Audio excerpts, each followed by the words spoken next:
alegrías, sus euforias, sus disgustos o sus logros. Personas que todos los días viven su vida y al fin y al cabo lo hacen de manera distinta. Por ejemplo, el chico que está sentado ahí. Tal vez por cómo lleva el ramo de flores, hoy no ha tenido un buen día. Y puede que haya ido a comprarlas con mucha ilusión y haya ido a la floristería de su barrio. Puede también que haya tenido toda la intención de pedir una pregunta importante. Y también puede que haya estado esperando y esperando y esperando y esperando a esa persona tan especial que tal vez nunca llegó. Es curioso cómo en el mismo sitio pueden sentirse diferentes emociones, como esas dos chicas que están ahí.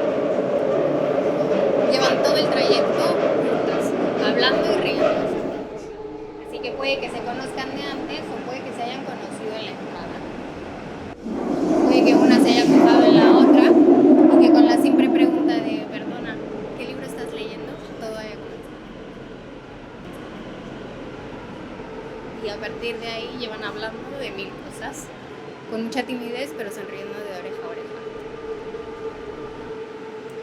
Es dulce como el cariño se puede transmitir de tantas maneras, como la madre y su hija que están ahí paradas.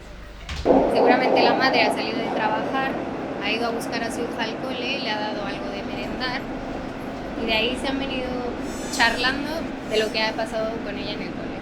Seguramente le ha dicho lo que ha hablado con sus amigas, lo que ha aprendido en el cole o lo que más le ha gustado de su día.